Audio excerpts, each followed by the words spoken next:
My life adventure is kind of strange. I grew up, I hated school. I really did terrible in school. I flunked everything. I loved the beach. Say to me, why can't you be like her? I would think, she loves school. I hate school. Why do I want to be like her? Nothing is ever hard. You have no stress, no pressure. You can do this. You have a choice. From America, most of the perception of Pakistan is extremely negative. I understand I want to do my best. I want to challenge myself to see how well I can do something. But in most cases, the earth is still going to spin, the sun is coming up. Today, Pakistan is my favorite country. I'm going to see nothing negative in Pakistan. I'm only going to see positives.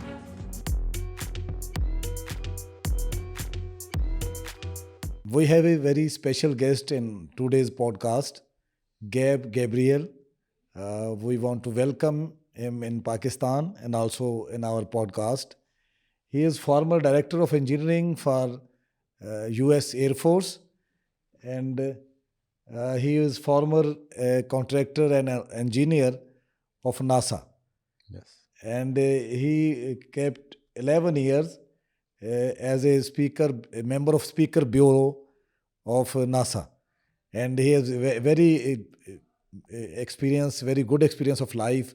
He always, you say, I'm always happy. And we want to know that the formula of the happiness from him. And you're welcome. We want to know about your life journey. And if you want to share to our viewers in the early days of your life and Sure. you. No problem.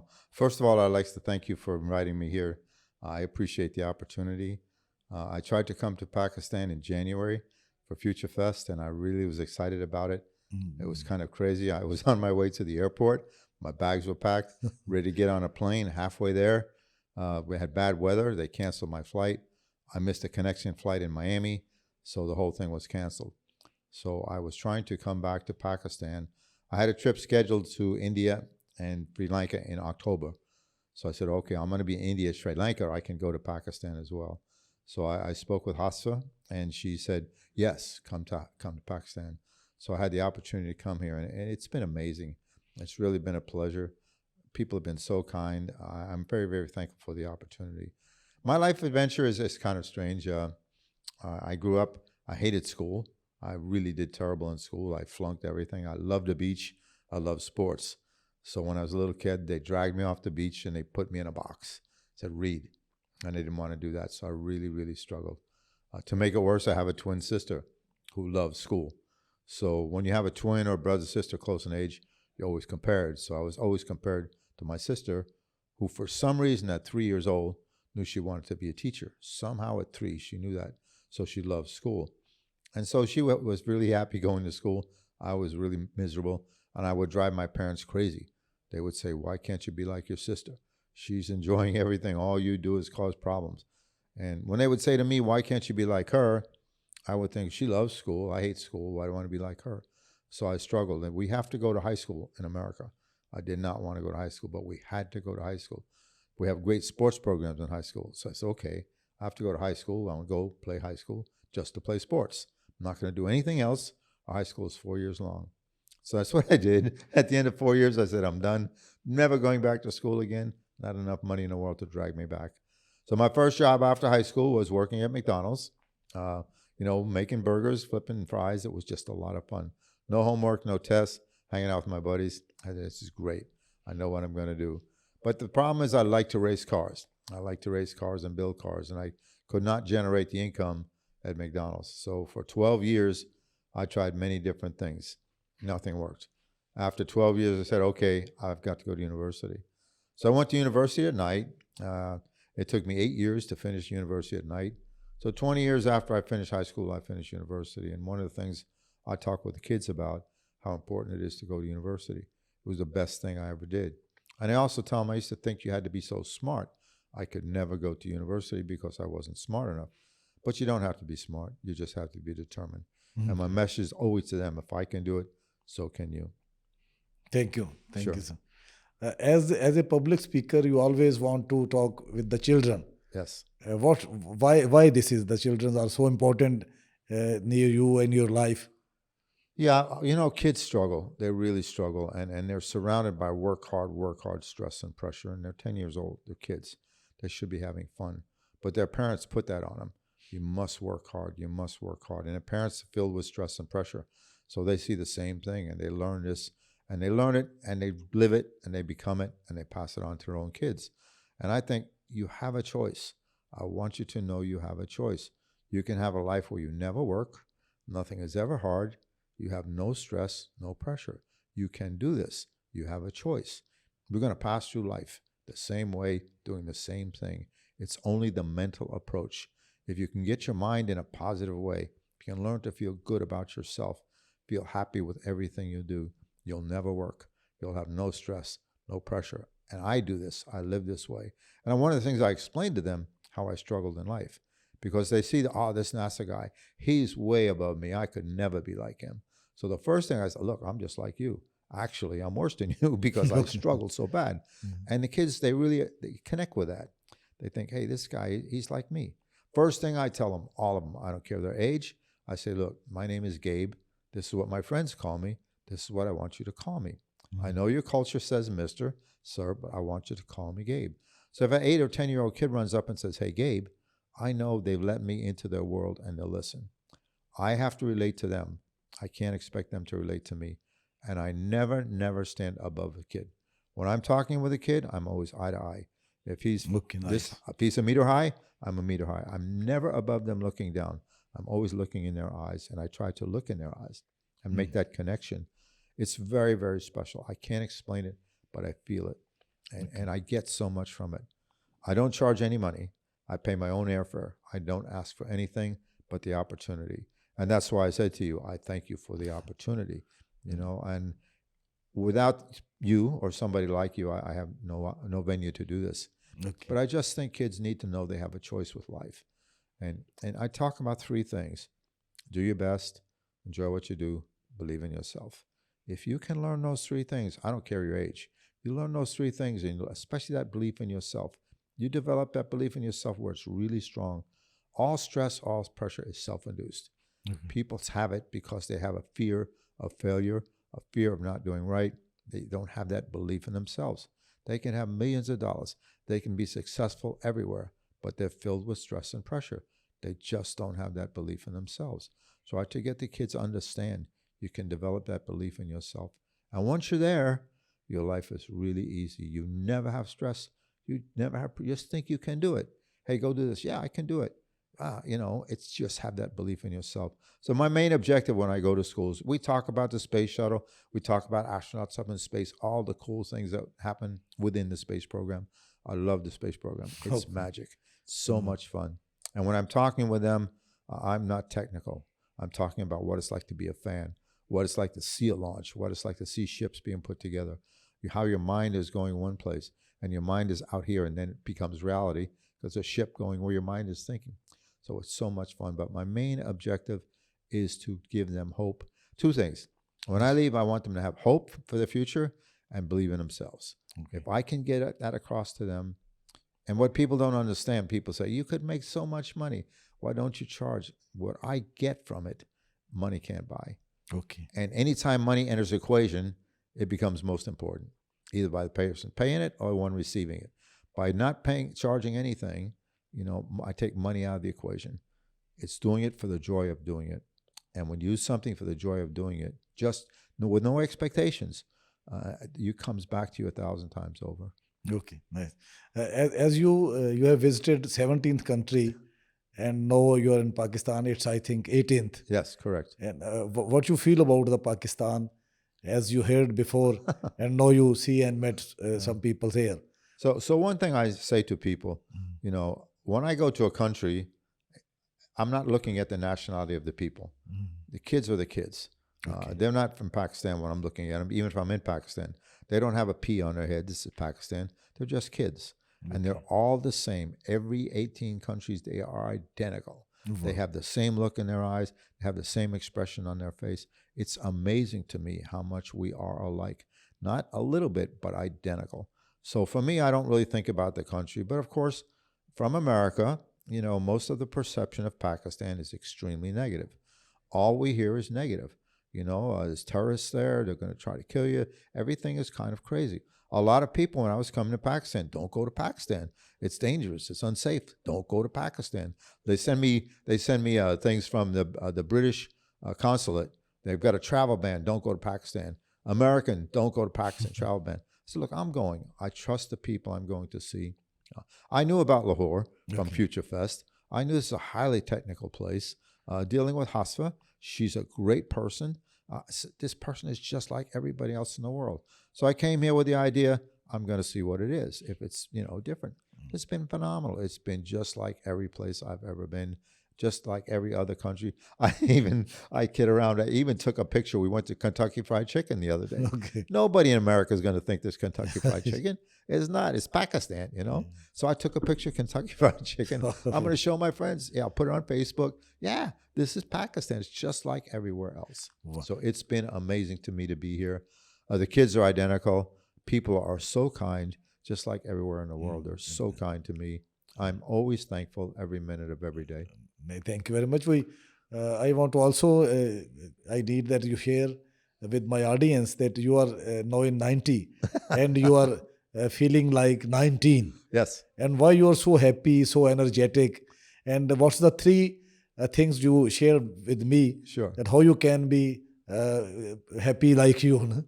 Well, first of all, you have to keep things in perspective. Okay. I never take anything too seriously. I understand I want to do my best. I want to challenge myself to see how well I can do something.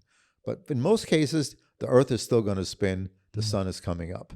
It's just not that important. But you want to do your best and challenge yourself to do your best.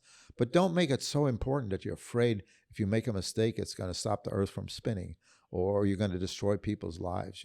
Most of us, I'm an engineer, civil structural engineer.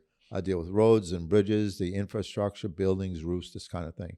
It's important to do it correctly. But if you don't, for some reason, the earth's not going to stop spinning. And remind yourself just to do your best. Wherever that takes you, appreciate your effort. If it's not what you want, it's okay. You do it again. Every time you do it, you learn, you get better. But always appreciate your effort. This is so important. Challenge yourself. Enjoy everything you do. No matter what happens in my life, I enjoy it. I never have a bad experience. If something happens to me, I can say I'm walking along, I hit something, breaks my arm. My first thought will be, aren't I lucky? Just one arm. I always find positives in anything. And if you find yourself, man, I can't find anything positive, you say to yourself, it could be worse. Then it becomes a positive. So I never have a negative experience in my life. These are two things that are so important.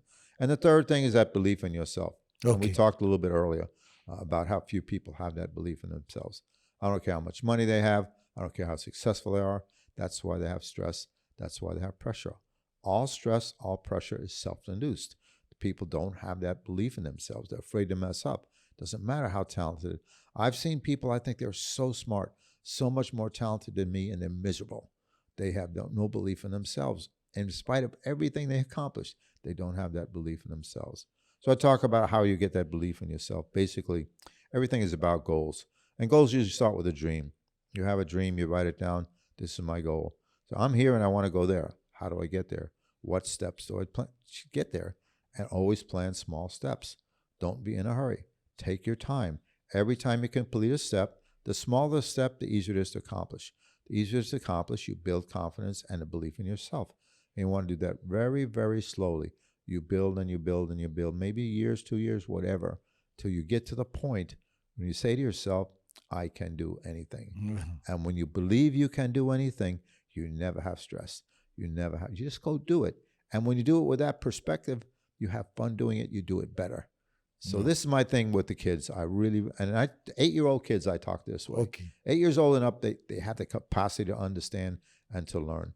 And the younger they are, the easier it is to get them to think this way. As they get older, they perform certain types of things in their mind. You've got to get them to unlearn it and relearn something. 8 to 10-year-olds, they're curious. They want to learn. They haven't been subjected to so much negativism that they won't listen. But that's my favorite age, kind of 8 to 10. Okay. But I do it with any age. Yeah, and adults as well. Mm-hmm. But adults, they've been trained to think a certain way. It's really, really challenging for them to unthink it and learn it. I had a good friend. He's actually from India, and he immigrated to America. He became a very famous NASA scientist. And he was always stressed and always under pressure. You know, his name is Kumar. I said, Kumar, man, you're so talented. Why do you have this stress? You know, and so over the last 3 or 4 years, I've got him to understand life can be fun. And he says to me, you know, Gabe, I can't believe it. First, when you told me that, I thought there was something wrong with you. There's no way you can have fun and be successful. There's something wrong with this guy. But I've been listening to you for all these years, and I started doing it. And you know what? I have so much more energy. When I leave work at the end of the day, I'm energetic and I'm happy. I used to leave work, I was miserable and run down doing the same thing. But because I've had fun doing it, it doesn't drag me down physically. Everything is mental. If you're mentally stressed, it's going to drag you down physically. And when you're physically tired, then it just multiplies. So it's been great to see him make that transition and even admit to me in the beginning, I thought there was something wrong with you. But man, I tried it and I've learned it, and now I share it with others. So this is my really thing I really want to do with the kids. Nice, it's great. And when you are started your journey from civil engineering, and you are making buildings and bridges, and now you turn to the capacity building of the people you are making persons in their life. It's a journey of your choice, or the nature brings you at this track. You will go to the children and building their capacity. I never in a million years thought I would do this. Never. If somebody would have said to me, you're going to be a speaker. And I often, when I'm talking to the kids, I always say, look, I want to tell you something. When I was in high school, if I had to get up and give a talk, I did not go to school. For 4 years, I would not get up in front of anybody and give a talk. I was just afraid to mess up. I just would not do it. And the fact that I do this now is amazing to me. I've had no training. I was in South Africa, was visiting some kids in schools, and the American embassy said, we have a guy from NASA. Let's get him to talk to our group. If I would have had a chance, I would have said, no way, I'm not going to do that. It happened so fast, I really didn't have a chance to say, no, I won't. I found myself walking out on a stage with 400 high school kids looking at me, and I'm supposed to give a talk. I had no preparation. I had no clue what I was going to do. And I just started talking about what I do at the Space Center, the fun of being at this, no notes, no nothing, just talking about it and having fun and just kind of reliving my life as I see it, having fun at Kennedy Space Center and for NASA. And it was amazing. The kids loved it. They were so happy with it. It went over so well. I thought, this is pretty cool. I can do this. I can go talk to kids. And initially, it was all about space.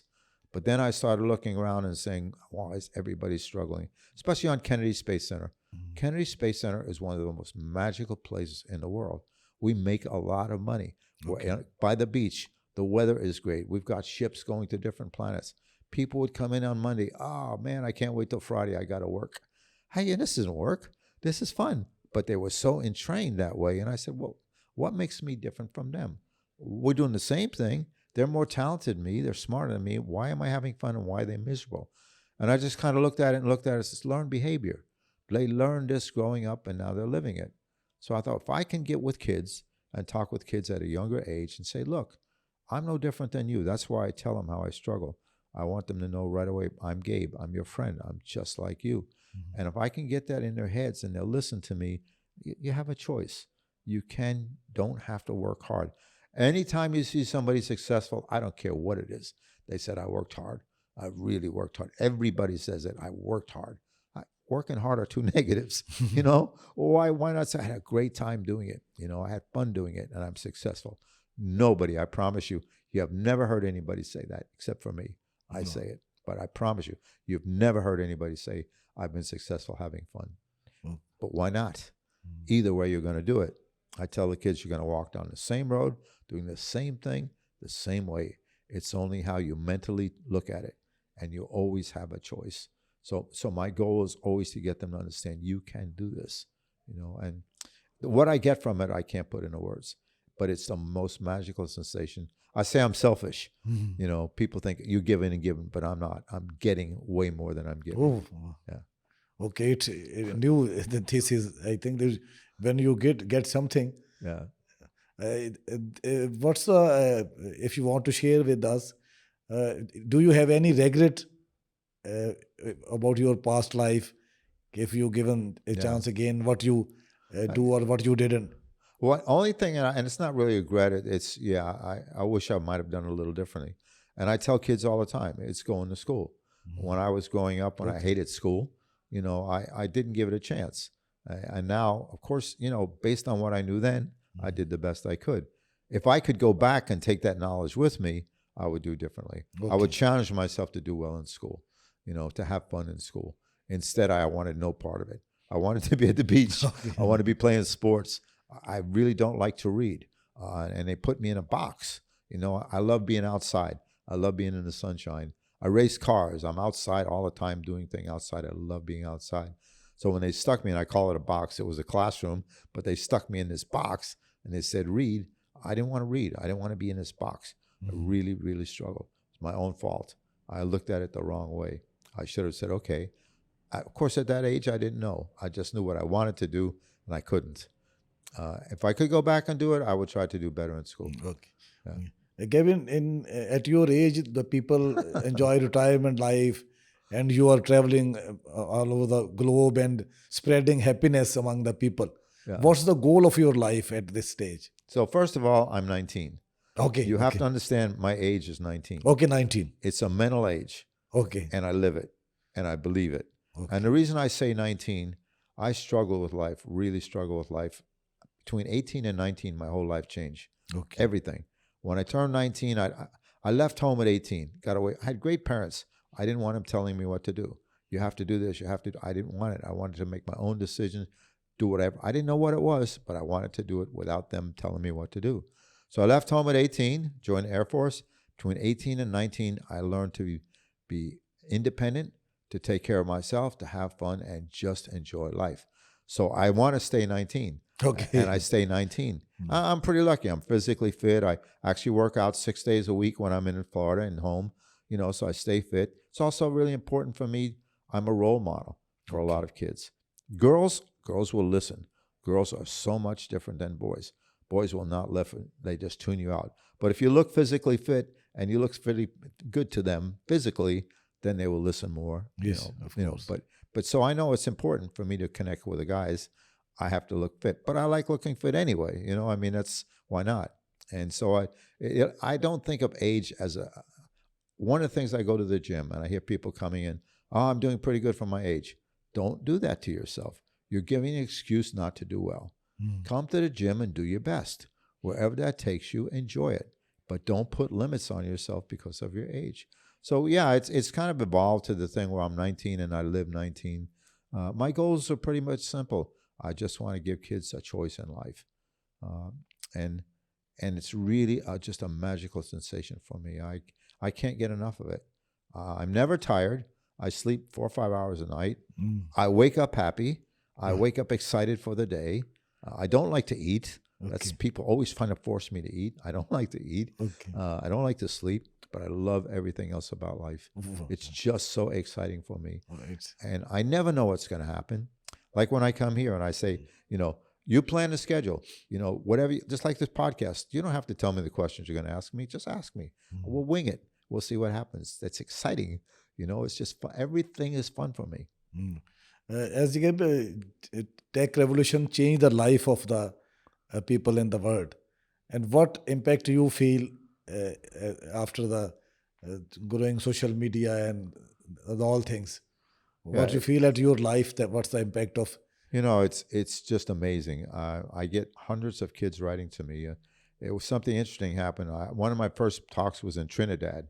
So I went to the talks to Trinidad, and I went with a couple other teachers, and we spent a week there, and it was great. And I left. 10 years later, I got an email from a girl in Trinidad.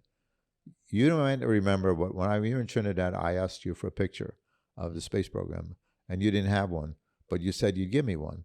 When you went back to America, you mailed me one. I've been carrying this picture for 10 years. Everywhere I go, anything I do, I look at this picture. Now I'm ahead of my own architectural engineering firm. I've done all these accomplishments, and this picture has been with me the whole time. So it's like, wow, how amazing is that? And I get a lot of kids writing to me, thanking me. First thing I tell them, my part was small, really, really small. I made a suggestion. You had to be willing to listen. You had to be willing to evaluate and adapt. You did it all. I want you to credit yourself. I don't want you to give me any credit whatsoever. I want you to know you did it. You can do it again. You don't need me. But it is nice when they do that. It just makes it so much worthwhile. I see the connection with the kids. I see it in their eyes. I feel it. I know it's real. And I know impact their lives in the most positive of ways. But when you have somebody who actually takes the time to write to you and tell you, that they're successful, and they think it's because of you, but I always correct them. But for those 10 years, that one student, every day, every time she had self-doubts, hey, Gabe, I need your help. And that's how she got through it. So I cannot put it into words how the feeling I get, but it's just the most amazing thing I've ever experienced. Do you like to give message for Pakistani youth, some message? Yeah, so to me, it's no Pakistani youth. It's youth. Youth, okay. Yeah, Okay. I don't isolate. I tell people, and I think I mentioned to you Okay. earlier, what's your favorite country? People say, been to 18 countries. What's your favorite country?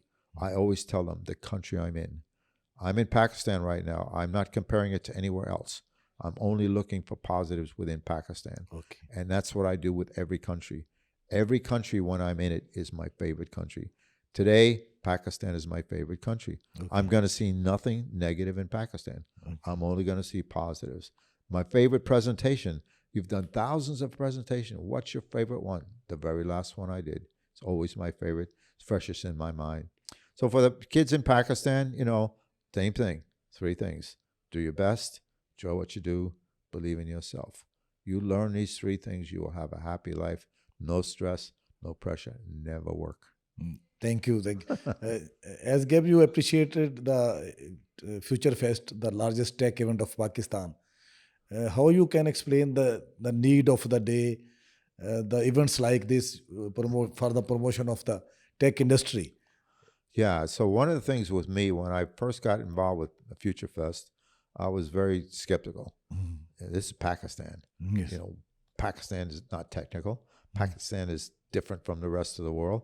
Pakistan is it's a backwards place. People are not like the rest of the world. So I was very, very skeptical. That's what I've been learning all my life. And when I got this email from Hassa, and I was a little skeptical. And then we had I think a WhatsApp phone call, and I'm talking to her on the phone. This girl is really smart. This girl really is amazing in how she sees things. And this is Pakistan. People aren't like this in Pakistan. And it changed my whole perception. I said, wow, honestly, this girl really changed my whole perception. I said, she's just like everybody else. Yes. Only maybe a little smarter. She had a way about her, but it was really interesting. And then she said, yeah, we want you to come to Future Fest. She started telling me about it. And I was still I wasn't sure. It didn't make sense because my mind was trained to think a certain way. So she started sending me pictures. This is where the venue is going to be. This is where and I'm looking at everything and man, it's highly technical. It's amazing. It's even better than other places I thought was there. So I started Googling it. What's Lahore? I saw all these beautiful buildings, all this amazing city. I said, this can't be Pakistan, So what I would like to do with people, and if I have the opportunity, say, look, there is one aspect of Pakistan, but there's another side of it that is just like the rest of the world, even maybe more technical, even more advanced. And that's a really good side of it. And it's a shame the rest of the world can't see it the way I see it. I wish now I could somehow let them see it through my eyes. And I can't wait for tomorrow. I can't wait to start talking with the kids. I did a little bit in Karachi, but I didn't do as much as I really wanted to. I'm doing this with you. I'm doing the podcast, but like I said earlier, this is not why I'm here. I just want to talk to kids. I understand, first of all, I'm not a representative of NASA. I don't speak for NASA. I'm totally independent on my own. But being tied to NASA because I had the experience of being there, a lot of people look at me in certain ways, and they elevate me in a certain way. So they have expectations. So my challenge to myself is no matter what the expectations are, I meet them. No matter what they expect of me, I give them kindness in return. I make their perception of what they think is NASA be something really, really special. NASA cares. NASA because I'm representing NASA, even though I'm not. In their eyes, I am. And I want them to understand, look, I care about you. That's the thing. I talk to the kids. I tell them I don't get paid to do this. I do it because I care about you. I really care about you. And it impacts them in a certain way. I've had kids say to me, you're the first person that came to our school who cared. Those come to pick up a check, hear themselves talk. But I go in there and they know, they feel it. You cannot fool kids. And so it's a great, great thing. Yeah, if I could get anything from the short time I've been in Pakistan, in Karachi, we saw some really, really poor places, people living in terrible conditions. That's around the world, it's there. But also people are very kind. People were just like everybody else in the world. And I really can't, every opportunity I have in the future, I will try to tell people, hey, Pakistan is much, much, much like the rest of the world. Thank you. We, inshallah, we have you here in January in Future Fest 2024, when you will come again here, inshallah.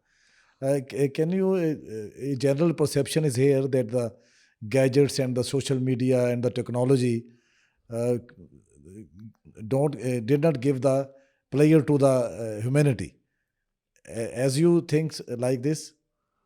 Yeah, well, social media is great because it connects people in a special way. But there's nothing like personal contact. Okay. I don't have the ability. I have hundreds and hundreds of kids writing to me, and they say how much they love me and respect me, and it's hard for me to make that connection because I haven't met them. To me, everything is about personal contact. During the pandemic, we're doing all this Zoom stuff, and it just wasn't the same. I did it because I wanted to connect with them, but there's nothing like sitting down, talking with somebody like this, and looking in their eyes and getting a feeling that, hey, this is real. And so, yeah, it has its benefits. And one of the things that frustrates me a lot with adults and teachers, I was in India, and I was going to India, and one of the teachers said to me, the kids are on the phone all the time. They're driving me crazy. They're on the phone. Would you tell them to stay off the phone? I said, no, you gave them the phone. You taught them to use the phone. Now you criticize them for using it. You want them to think like you and do things like you, but they don't have that life. That's the biggest thing, is we criticize the kids for being on social media when we gave it to them. So they're in a different world. They're looking at it differently than we are. And we need to back off and let them do whatever they do. But for me, I think it's really important to have that physical contact. Social media is okay, but it's a great way to communicate, great way to learn. But until you actually, to me, spend time with somebody, you really don't know who they are. Thank you very much, Gabe, for You're being welcome. here with us. And inshallah, we will come again to you with a new guest like Gabe. And inshallah, see you again.